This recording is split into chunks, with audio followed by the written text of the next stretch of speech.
Good afternoon, everyone. Like Heidi said, and as I'm sure Shell alluded to, I was not from Bangladesh, so, you know. But I've spent 27 years, not 25, in Africa.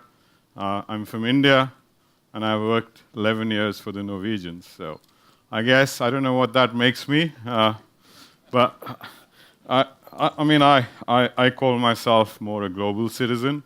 I'm also African because that's where I've lived most of my working life, and I hope I'll live there for the rest of my life.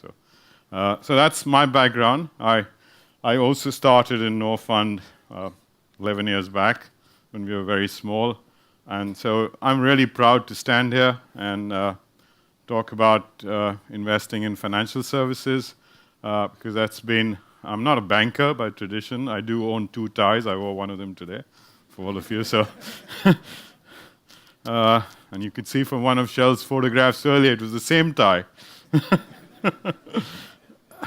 But anyway, so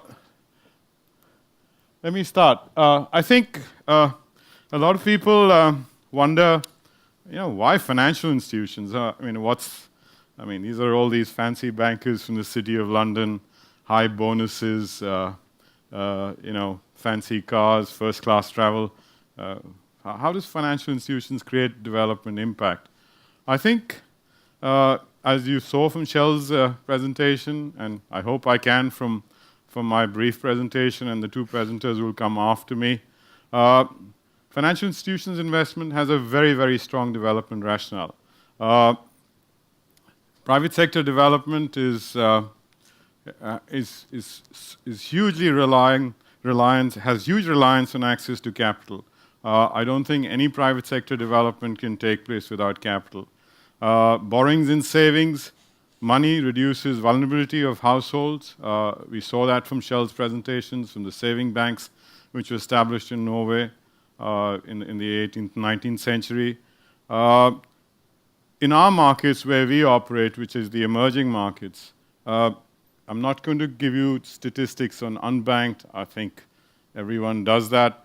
But there is a large amount of enterprises and individuals who lack access to basic financial services, such as bank accounts, insurance, credit.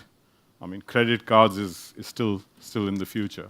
A number of our institutions which we've invested in still don't have credit cards, and which, for the Western world and sometimes even part of Asia is a little strange.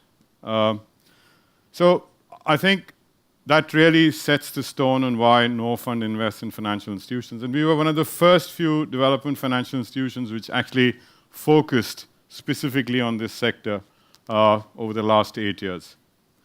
In terms of investment needs, as you all know, financial institutions need capital to develop products. They need loans to lend out to their customers. And capital investments are also necessary to expand on infrastructure to reach the unbanked population. So these are the 3 main key investment needs in an institution. And I think this largely drives our strategy of Norfund.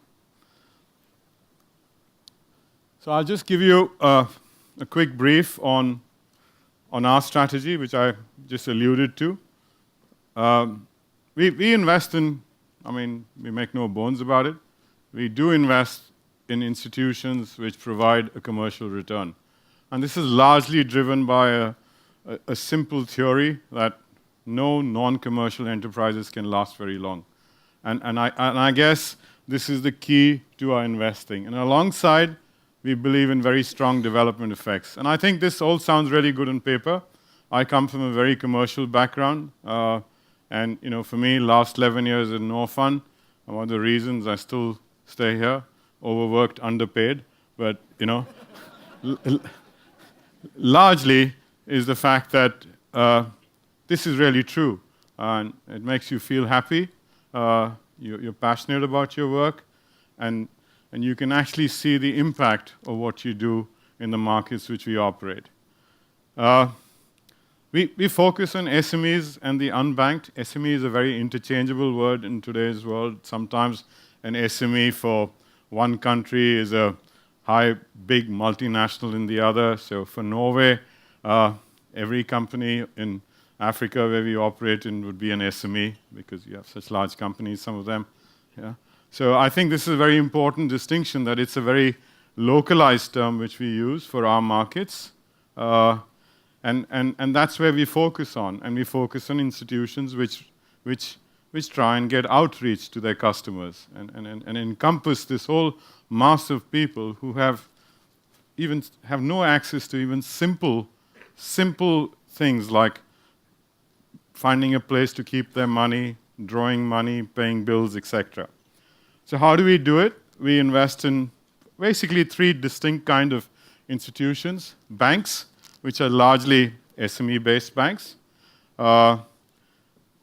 Microfinance institutions. Our microfinance strategy, I'll come to it a little bit later, is a little twofold.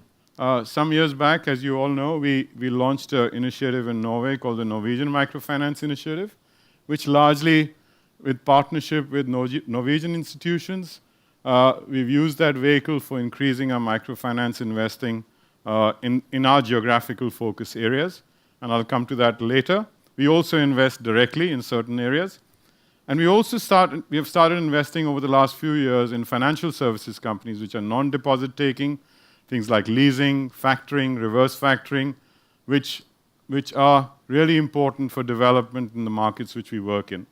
Instruments which we use are very traditional. We don't do derivatives. We don't do subprime. We don't do any of the fancy stuff. So anyone who works for us doesn't need all those degrees from Harvard or anything. So, ours is very simple. We invest in capital, risk capital, which is our main focus. As you know from our mandate, we are supposed to invest in risk capital. We invest in equity. We do provide debt. And the most important thing, which a lot of people don't in our markets, we provide debt in local currency to institutions which need them. And I think this is really important. We all forget about how currency plays such an important role in the markets which we operate. Mezzanine is a little complex word, but it's just somewhere between debt and equity. It's a fixed return instrument with a little bit of upside. And we use this in a very simple manner. So we do not make our financial structures complex at all. Just to show you a geographical focus, we've committed nearly 2.4 billion kroners since we started investing in financial institutions. On the far left, we have a small segment. And again, the key really is we are very geographically focused. As you can see, we're not spread all over the world or all over the emerging markets. And that's largely that we want to do what we do well, and we want to use the money well. And we are a small organization, and that's strategically how we've chosen to be. I'll come to it later, where we are trying to increase our scalability and how we intend doing it. So our first area is Central America, where we have certain chosen countries.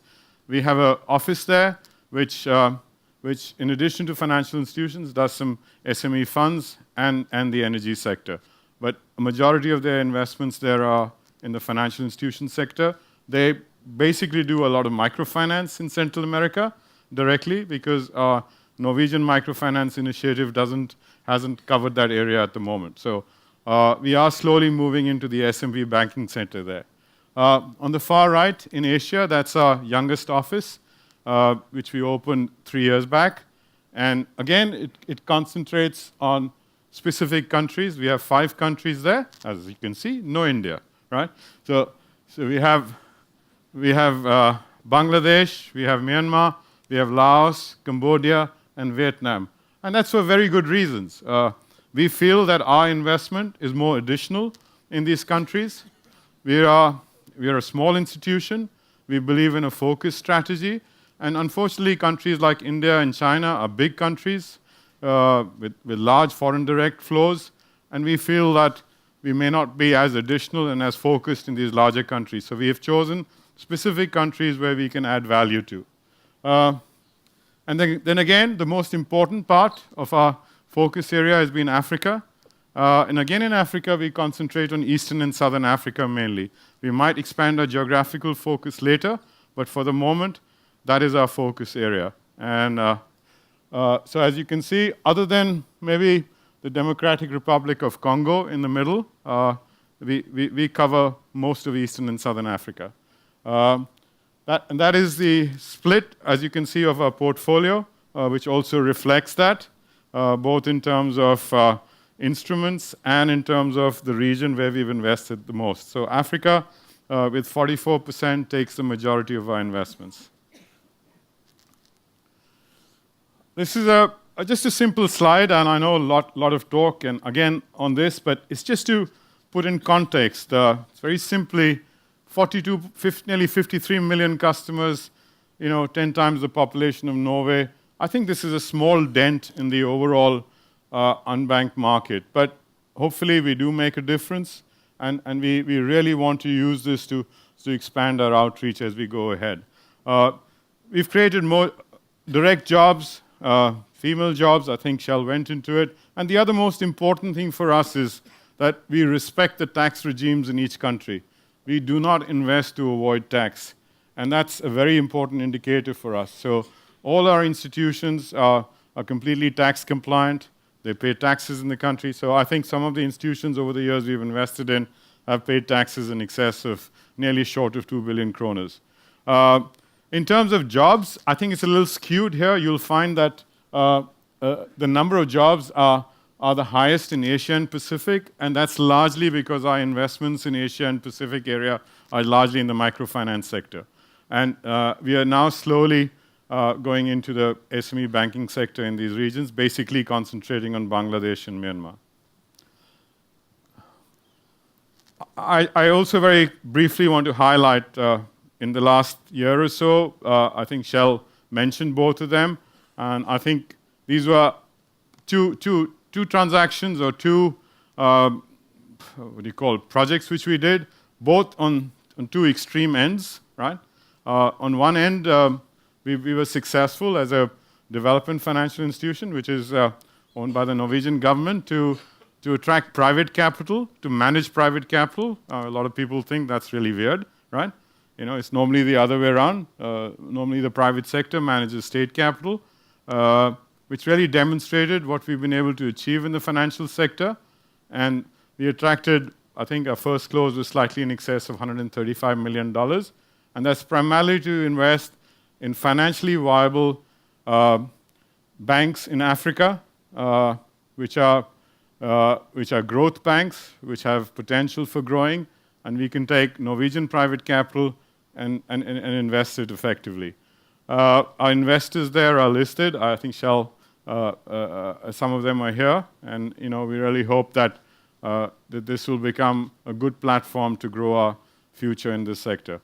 Proximity design, which is again on the other end of the spectrum, a microfinance operator, an NGO in Myanmar, and again, I don't want to kind of put down other people, where lots of institutions in the world, including fellow DFIs, are still analyzing Myanmar, right? Over these years, they go for lots of conferences, and all the hotels there are full of people, doing really good for the economy. But we invested 2 years back, and we took our decision, we analyzed, and we invested. So I think this really reflects that we are willing to put our money where our mouth is, and we are willing to take risks. And we are now looking at expanding our investment horizons in Myanmar by getting into other financial sector or larger transactions in that country. What are our key next steps? I think this is very important for us. I mentioned no finance.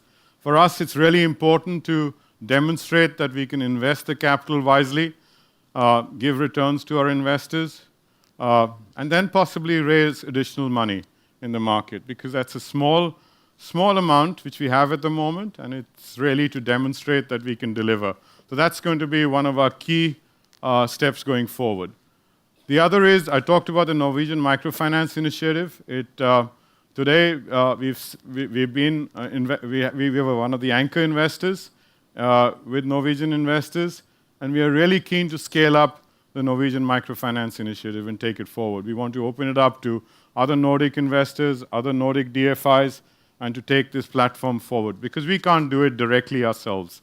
We are a small organization, and we want to remain as such. So, similarly, scalable bankable models is a very key area for us. Shell alluded to this. We are directly involved in two of them, what we think are two institutions in the world. There was mention of BRAC Bank in Bangladesh, and the other institution which we have been involved in over the last few years, and we are keen to work more going forward, is Equity Bank in Kenya. This is one of the few institutions which has really taken mass market banking to its reality. It has 8 million customers, 8 million account holders in a country with a population of 60 million. And in a year, it grows its customer base by 2 million people. It does agency banking, it does mobile banking, so it really takes banking to people who are really unbanked. So that is the kind of institution we need to work with and go forward.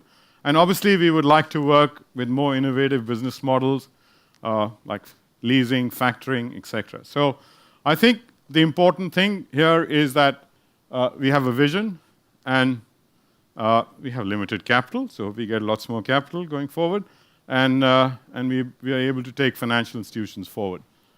I would now like to introduce to you the next speaker, and this is just a quick slide on a bank called DFCU in Uganda. DFCU was founded in 1964 as a development financial institution. We've been invested in DFCU since 2004. So it just shows you we are not a private equity fund which looks for an exit after 5 years. We are committed to the long-term future of the institution.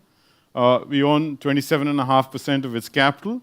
The bank has transformed a number of lives in Uganda. It is an SME bank which has provided different instruments of loans.